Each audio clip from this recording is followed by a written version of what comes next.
Greetings, everybody. This is Jeff Scott. This is my weekend review.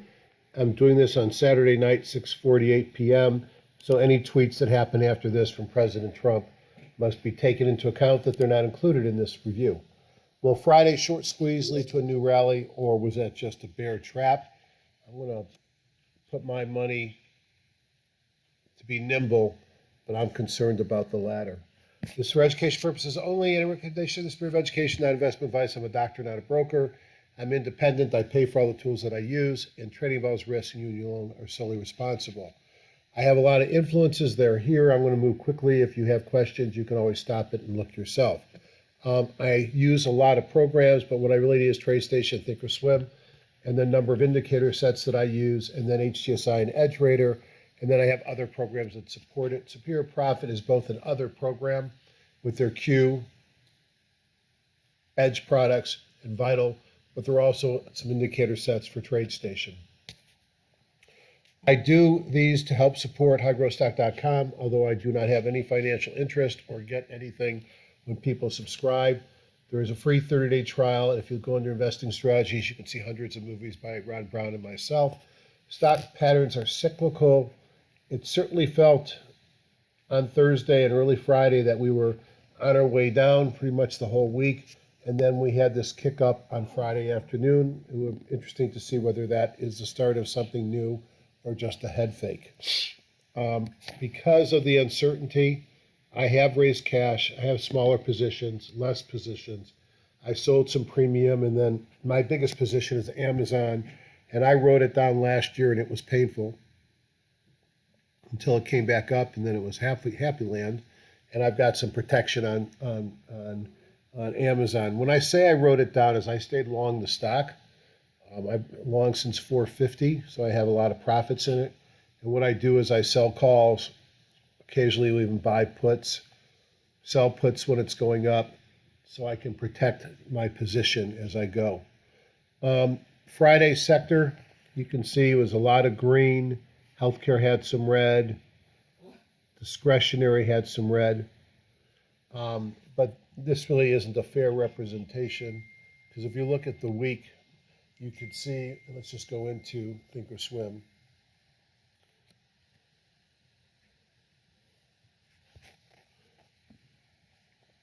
My son is telling me crypto's going crazy. Did I get any? No. I don't understand it. All right, so here's on the, let's go back a second. Let's make this daily charts.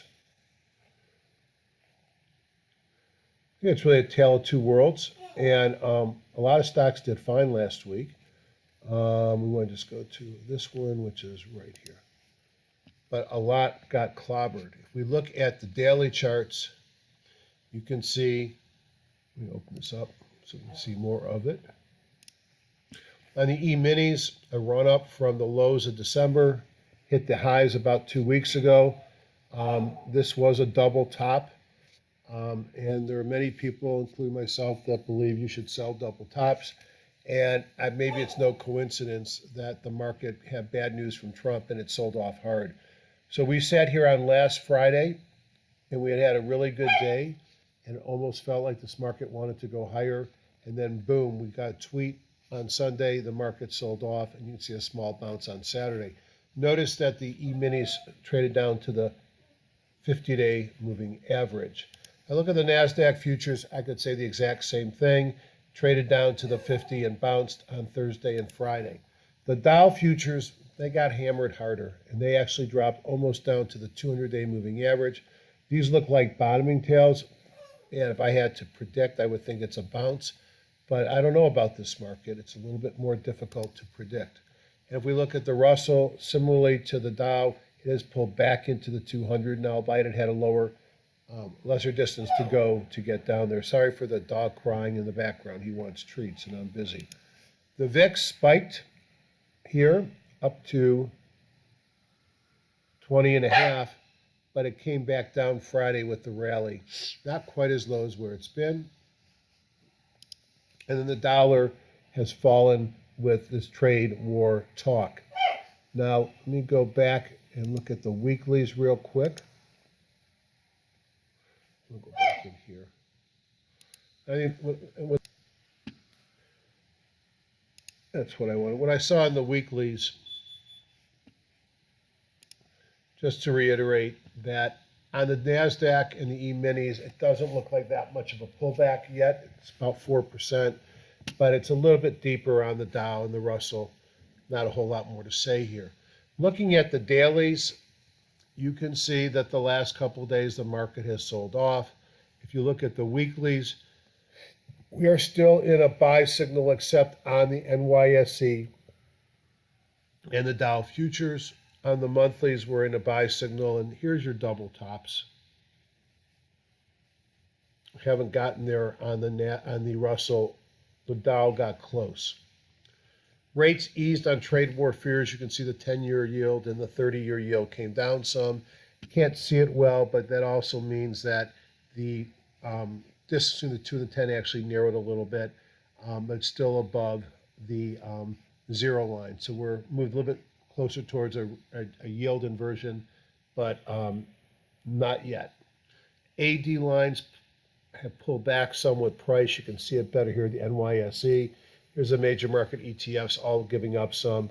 At the same time, the bond futures, the bond ETF TLT came higher. We became less overbought, and we pulled back some on both stocks above the 200, stocks above the 40, and the 3-month new high, new low ratio. And I talked about it last week that when you get up at this level, it's not far from a reversal signal. We didn't even have a day on Monday to get closer. So we've eased our breath. No signal here. The daily McClellan pulled back sharply. The summation index and oscillator are also trending down. Not a signal today. On the current buckets, we've now shifted to a more bearish stance where over half the stocks are below the mid-range of their Bollinger Bands. 6 to 7% are below their bands. Not quite a signal. Sometimes you'll see 20 or 30. If the market sells off, beginning of the week, we'll probably get there. That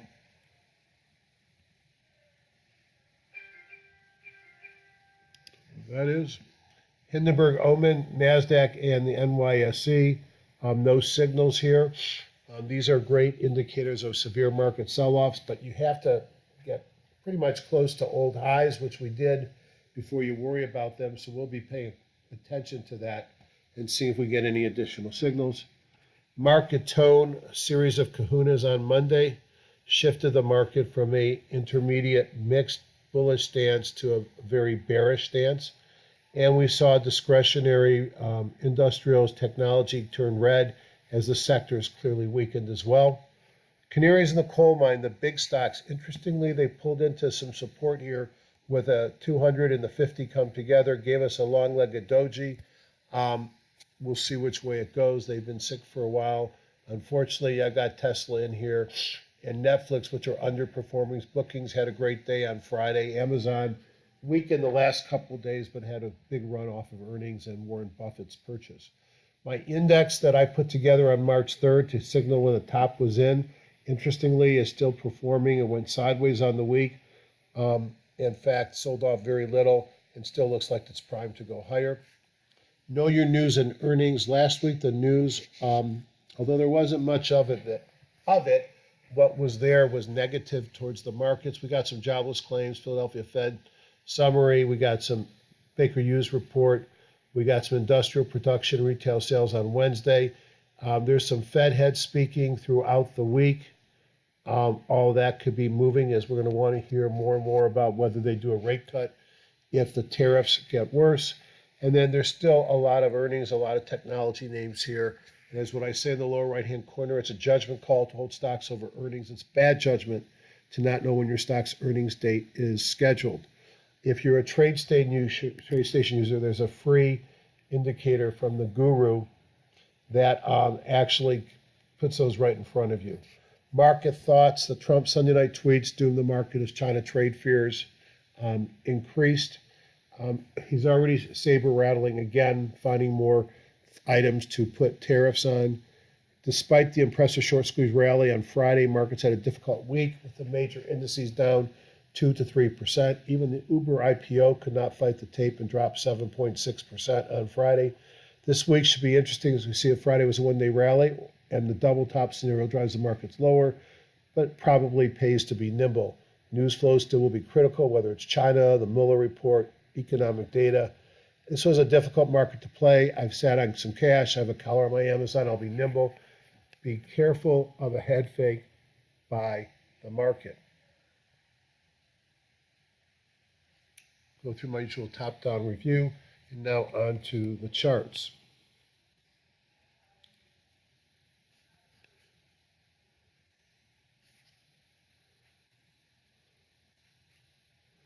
All right. In TradeStation, I do a few things to look at the market. Let's take a look at those very quickly. So I start with the E-minis, and you could see a pretty brisk sell-off. This is John Person's sell signal that called the top on the market. A couple of things I want to point out. My weekly bongo is still red, so the long-term weekly indicator says we're still in an uptrend. The paint bars turned blue, which says some of the downward pressure is probably released. But we also got a sell signal on the weekly, although on the monthly we're still in a buy. And we came off some of the highs. You could see the high jump on April 30th and then May 1st. Let's find that high jump again. Let's see, 91 on the 1st and 97 on the 30th, and that was pretty much where the market started to get weak as it was overbought. And now it is down to 81, so no more pressure there. If I look at the NASDAQ futures, they'll look very similar, I suspect, except you don't have the blue paint bar on the daily. Sell, weekly, monthly buy. Bongo here is green, and we're down to 76%. And at the peak, we're at 89% there. 95 on this day, and then the market sold off. The Russell in a sell signal as well, and then the Dow futures look like the S&P with a blue bar. So the futures look weak, and there's no obvious reversal sitting here. Next, I go into HGSI, and what I'm going to do in HGSI, and it's unfortunately set for a different resolution, so you have to bear with me when I resize things, is I like to look at the major market groups. I don't know why Ron took the 07 industry groups out, so I kept them elsewhere. They'll be here. All right, major markets plus. Open this up, warehouse view, and let me resize this one too. The first thing I look at is the top-down view and see where the strength was in this market. When I see bonds, gold, gasoline, utilities up top, and biotech and NASDAQ and transports and small caps and NASDAQ 100 on the bottom, I know that a growth stock investor like me had a tough week. If I look at some of the indexes, here's the S&P 500. Again, let me reset the size. I'm so tempted to do this broadcast in 4K. My concern is it'll take too much time to upload it. So one of these days I'm going to try because I've got very good internet access at my house.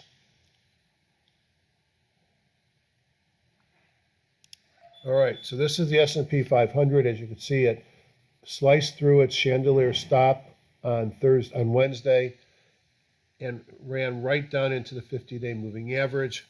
This here is a big phoenix showing that the market has a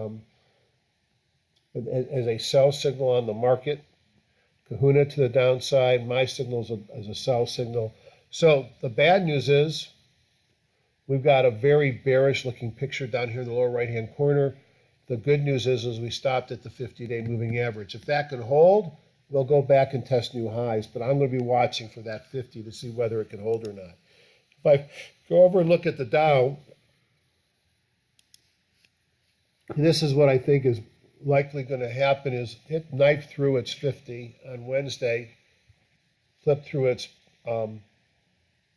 stop here on Wednesday as well, and it pulled down towards the 200, not there yet. Notice you see the Phoenix again. This is on the market, not on an individual stock.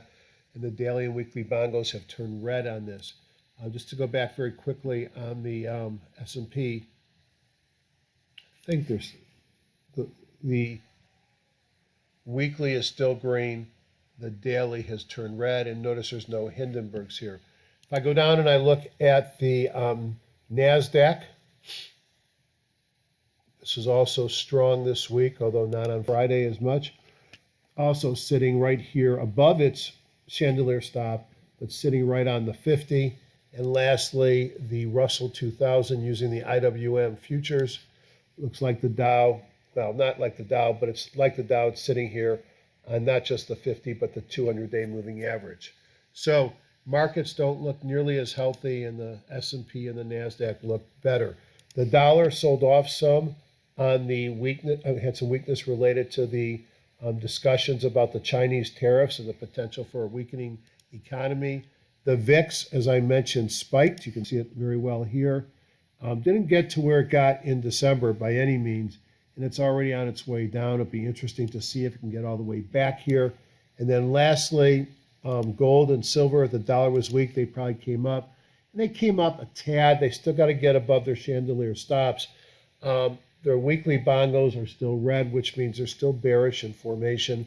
Get above those bongos, and I'll start to believe, yes, in a setting of uncertainty, yes, with the tariffs, the yellow currency may become king. It was for 1 day or 2 days, but still in a downtrend. And silver looks a lot like gold. And just look at black gold real quickly, the oil. You know, Donald has tried to talk down oil prices by yelling at the Saudis and the rest of OPEC, and we'll see what happens. It did pull back, but look at sitting here. It's not yet in a squeeze from a Keltner channel perspective, but you're right on where the 200, the 50, and even the 8-day are coming together. So we'll see what happens there. So I'm not real bullish on this market. I'm interested in this market, and I'll make my moves after the market moves. But I am concerned. Now, I'm going to go look at the major industry groups, which is 07 here at the warehouse view. I've got 174, and I'm going to go to the 2-day up, and I have 44 made it up.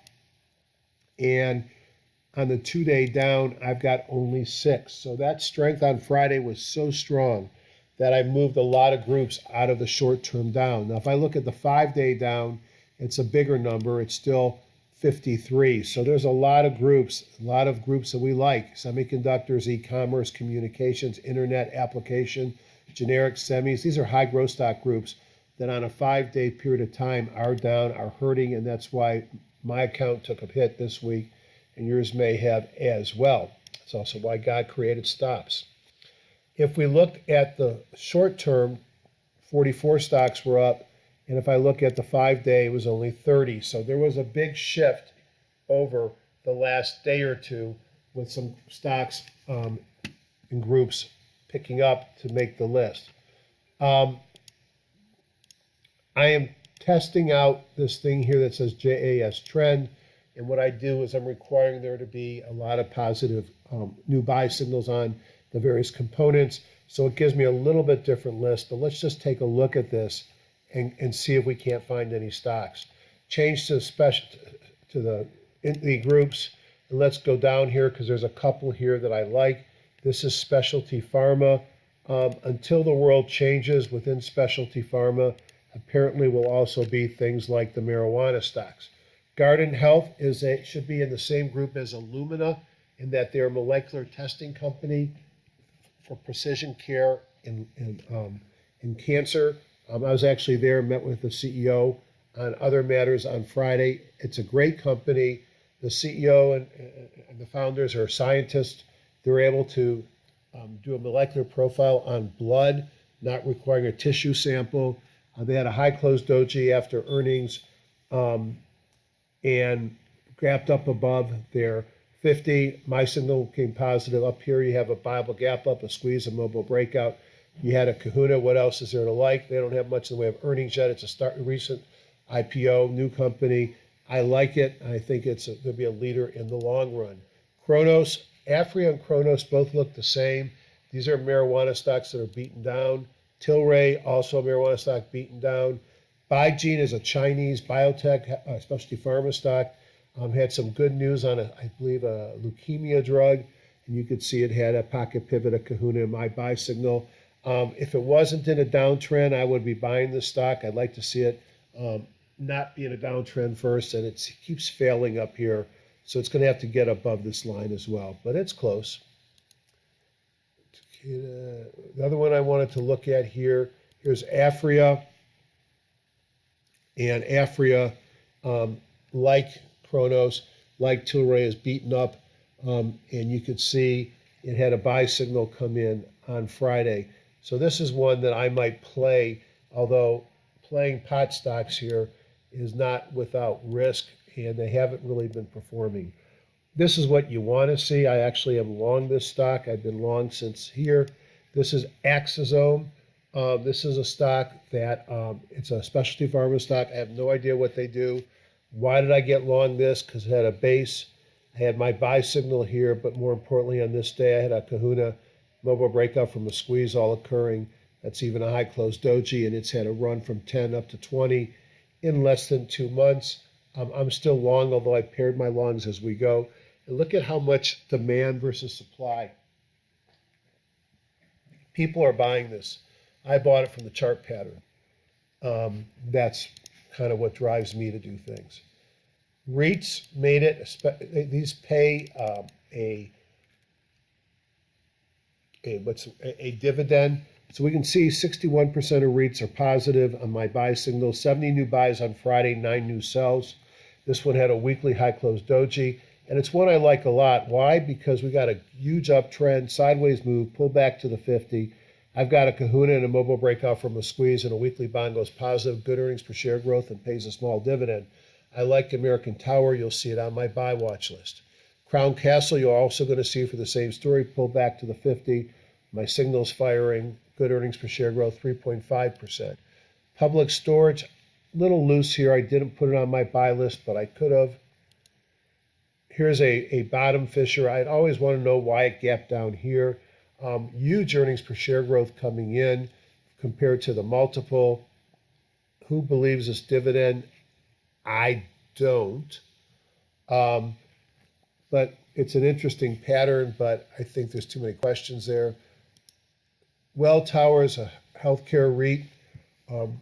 It's in an uptrend, sitting on its 50. I always like to look for that. The number of REITs that made my buy list, I don't think I need to go through them all now. CareTrust REIT's another high uptrend, pull back in the range of the 50, high close doji, and a bunch of buy signals coming in, 3.4% dividend. Third group down is packaged food. I'll be honest, I can't figure these out. I'm a staples buyer. Some of them charts look great. Speaking of the devil, is Tyson's Food. I actually looked at it here and I said, I can't buy Tyson's Food. That was a mistake. It's got earnings per share. It's got a dividend. It's had a great move. I'm not buying it now. Mondelez, similar pattern, also a nice uptrend. Kellogg, not in the same uptrend. It's below the 200. Probably would pass. It does pay 8.8. Hershey Foods taken off here. 23 multiple versus very tepid growth rate, 2.2%. These are defensive plays, so it's no surprise that they're moving in a week when the market started selling off. Healthcare services, I really like this here, Natera. And this is a mobile breakout from a squeeze. My indicator, a kahuna. The weekly bond goes green. It's a healthcare services company. Let's see if we can get more about it. Is it for babies? What is this for? Molecular technology. So it's similar perhaps to the Guardant Health. Like Guardant, it probably doesn't make any money. No dividend. You're buying it off a good point in a squeeze with a bunch of buy indicators coming in off of the 50. R1 RCM, we actually have one of these businesses, which I love to see this growth. Huge move on this. It's really boring business. You're doing billing and collecting for physician practices. Not sure why it's getting a lift here. I would go move more info from Web.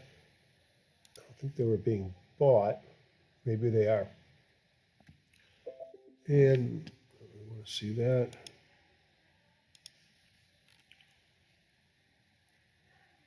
So it popped on earnings. That's always a good thing. Beat earnings.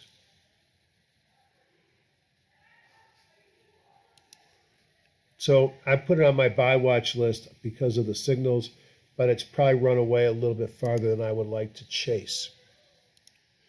IQVIA, they sell a lot of data back to pharma industry. I'd rather see it being in an uptrend.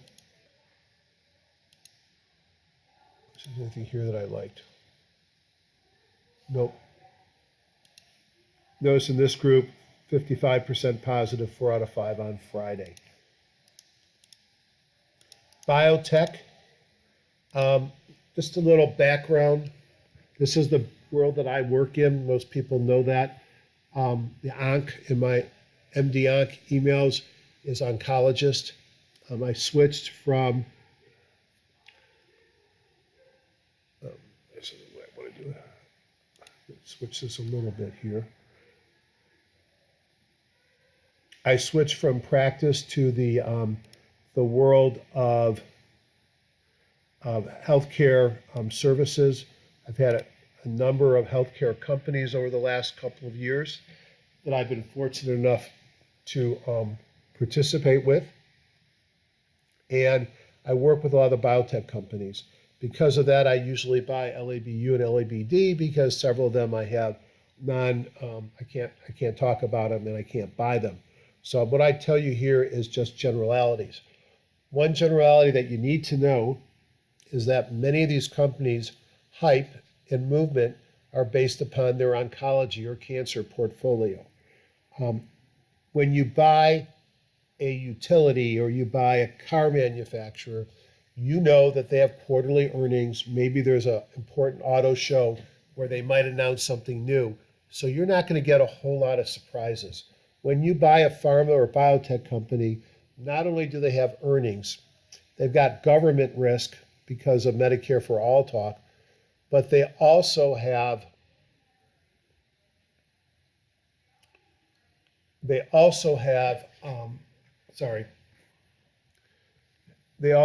data risk.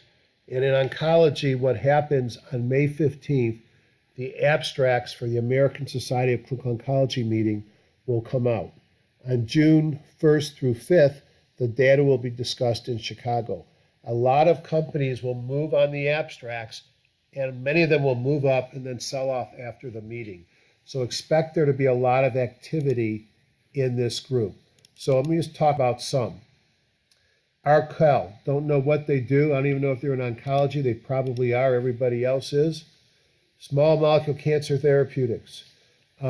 It's got a nice stepways move here, sideways move, a breakup from a squeeze. I like the pattern. I'm interested in this stock already.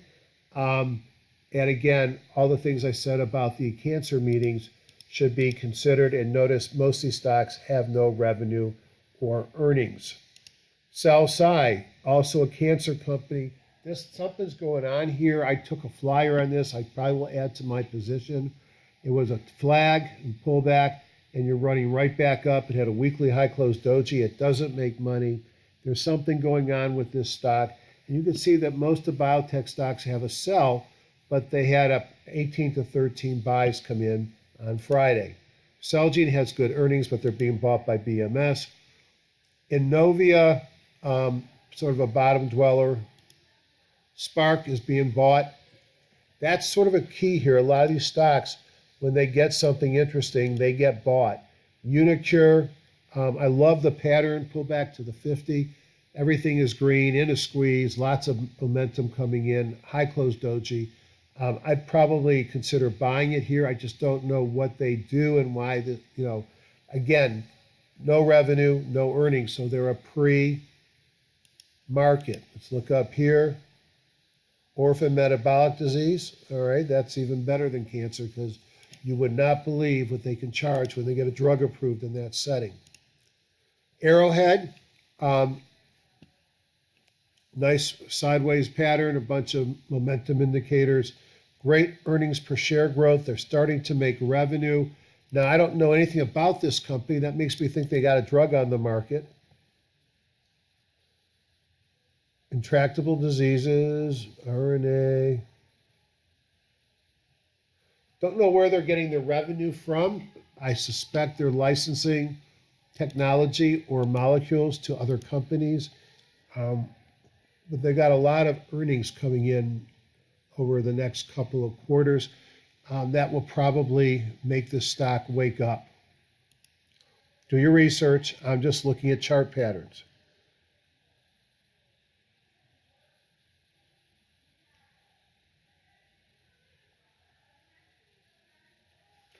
Don't know. I'm going to do my own research, not when I'm talking to you. Other things that I thought were interesting, Stemline. They'll have some interesting data at ASCO. They're sort of in a big 35, 40 degree move up right now. Had a pocket pivot. They don't make money, no surprise. Insight, they have a drug on the market. They ran up to resistance. This is probably more on my short list than a long list right here.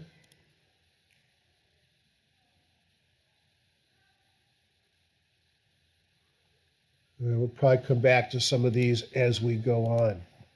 Next group that I want to look at is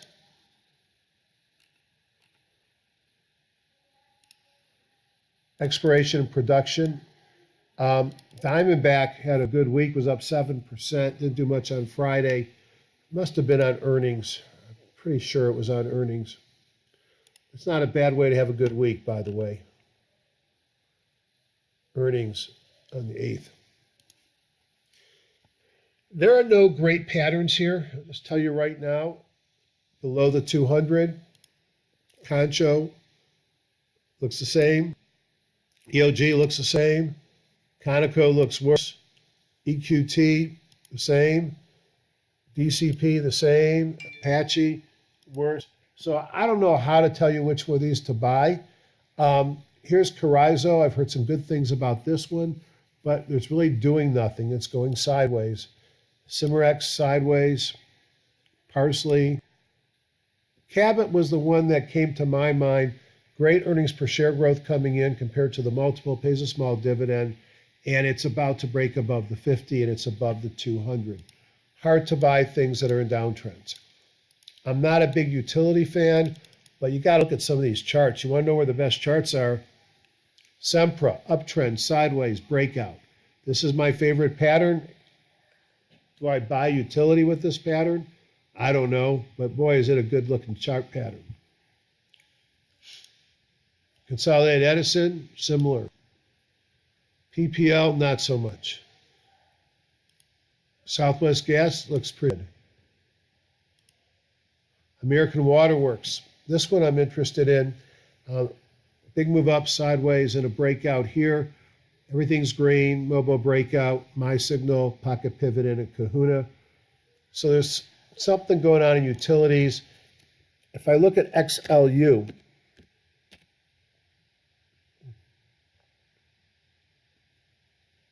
looks like the first chart did, pays a 3.1% dividend. That might be a way to play utilities. Telecom carriers, Zio, I think on earnings had a big move earlier in the week.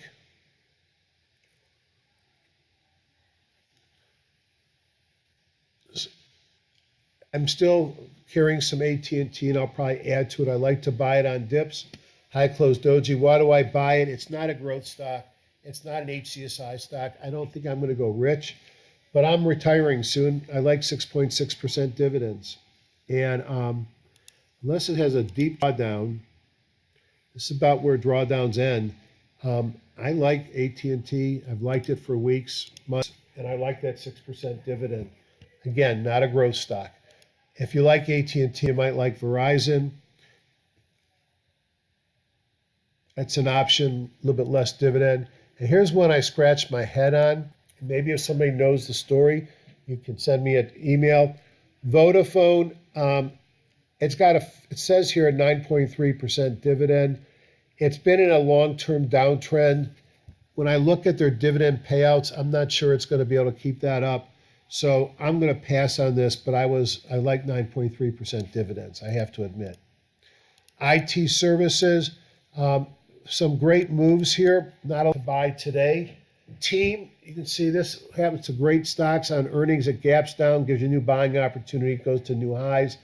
Do I think this goes higher? Absolutely. Do I chase it? No, especially in this market. Globant, another nice pattern breaking out here. Lots of positive momentum coming in. It makes money, probably priced fairly.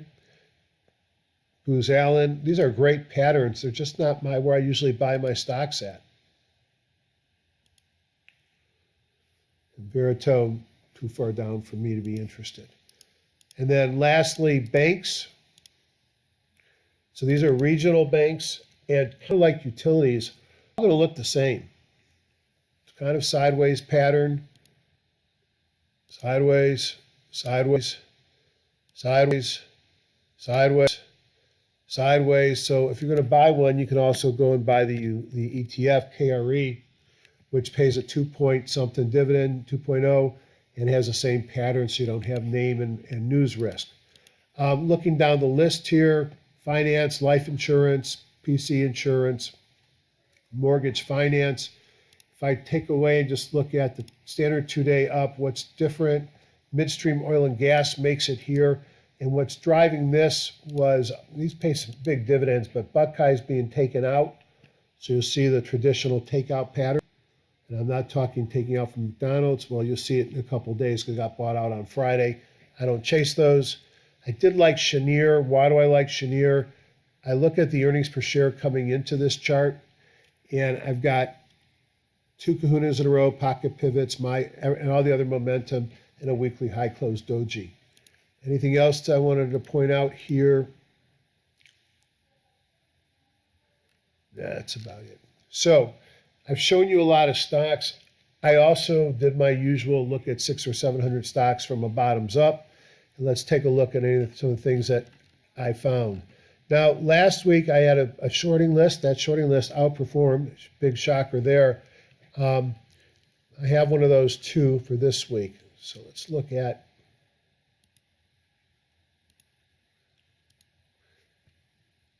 No, that's not what I don't have 113 buys. Is this look? Oh, no wonder it's looking at last week's. Hold on a second. So the beauty of HGSI, I'm going to kill that one. It doesn't impact anything else that I've showed you. That was just my own personal list.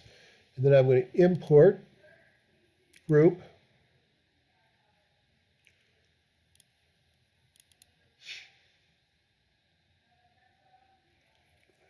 By exporting my personal files like that, I can then import them onto other computers, which is what I did here.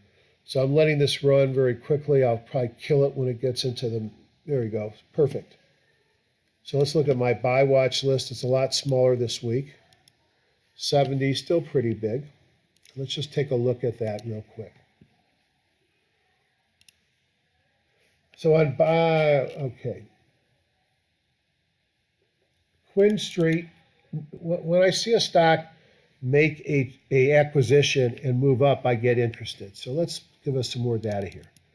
So here's a stock with a nice uptrend, broke down here, sort of a frying pan bottom here, and broke above the 200-day moving average, has a mobile breakout, my buy signal, pocket pivots and kahunas, has earnings per share coming in. I like this stock. This is Quinn Street.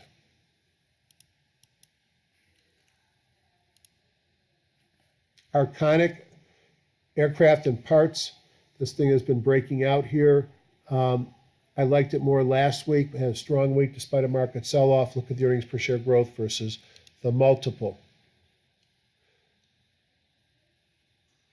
Blueprint Medicine is another one of these biotech stocks that will have some interesting data at ASCO. And that ASCO meeting will be big for a lot of companies. For those who don't know what I'm talking about, there was a little company in Connecticut. That company, oh my God, I have to remember what it was called. I'm having a mental block. Well, let's just talk about the company without the name. 2 years ago, ASCO was $20 a share. It had positive data, and it moved up to about 100 within a month after ASCO. By ASCO last year, the stock was about 160.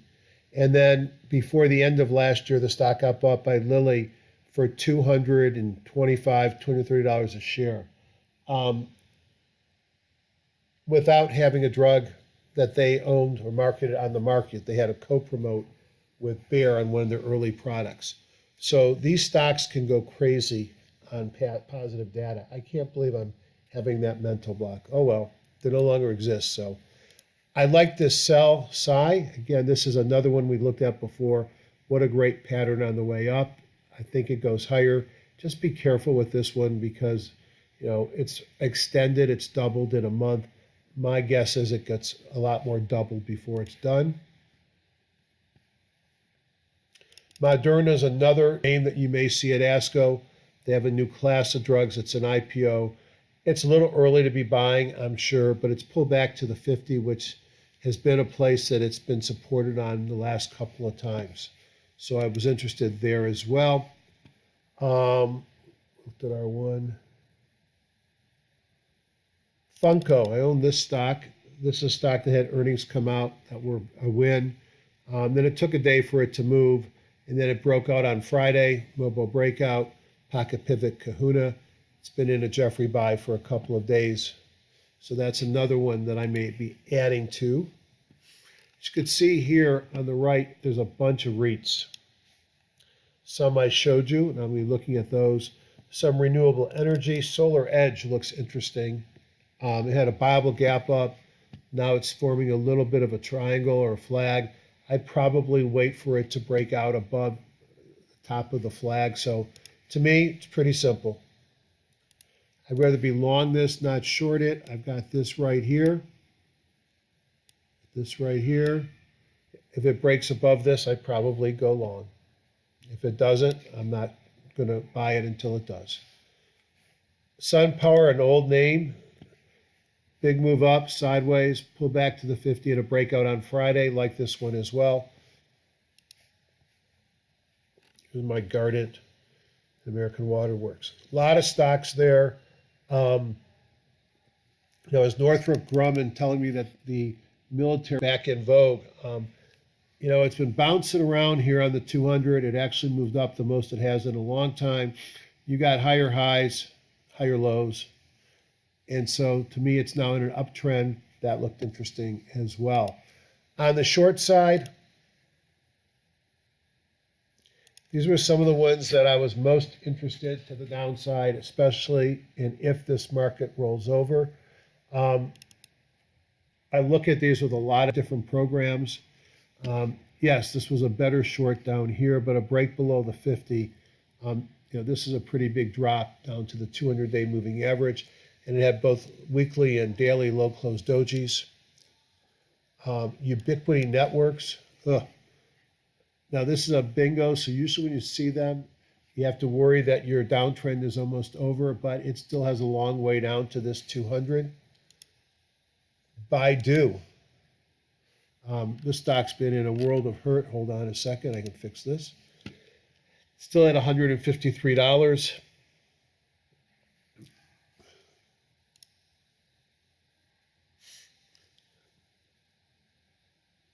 And then Trade Desk has been a big winner, but this is an ugly pattern. It broke through the 50. You know, I'd expect it to try and get back up there, but if it fails again, it might be shortable. Now, just because I put something on a buy or a shorting list doesn't mean that I've already made up my mind what I'm going to do with them. Far from it. I have a system here where I've put my buy watches, my current holdings, long and shorts. And, it's supposed to keep going lower. Oh, I guess I forgot to put my shorts on this list. I don't think I did. Let's see. No, they're still there. I'm sorry. I've got my short stocks, and my filtered buys are my favorite buys of the week. Nutrera. I think I looked at this one, but I want to go back and look at this one again. Maybe I'll take a look at it here. I'm able to monitor these with a lot of my favorite signals, real time, and as I start to see things starting to break out, flash, etc., then I know it's time to look at them. I mentioned in TradeStation there's a free earnings indicator, And I'm happy to see here that most of the stocks that I'm looking at, their earnings are already out because we're 2 or 3 months away. That said, if I go to a larger buy watch, which is sort of my universe that I watch on a regular basis, and I just go, I can see there still are some stocks that are in my universe that have their earnings coming. It tells me when they're coming, the expected time that they'll be announced. And that's a free indicator from the guru in the TradeStation forum. Now I want to look at NTRA, the tariffs. Let's go designer. I think we looked at it. Just wanted to show it to you again. Healthcare services stock. Yeah, we did look at this. Pull back here to the 50 and a mobile breakout, a kahuna, mobile break from a squeeze, and my indicator firing. I thought this was a very interesting looking pattern as well. I think that's it. Is that, make sure.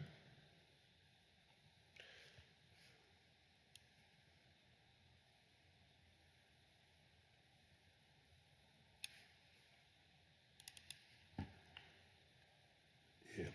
All right, so just to go back to where I was before, this could be a critical week.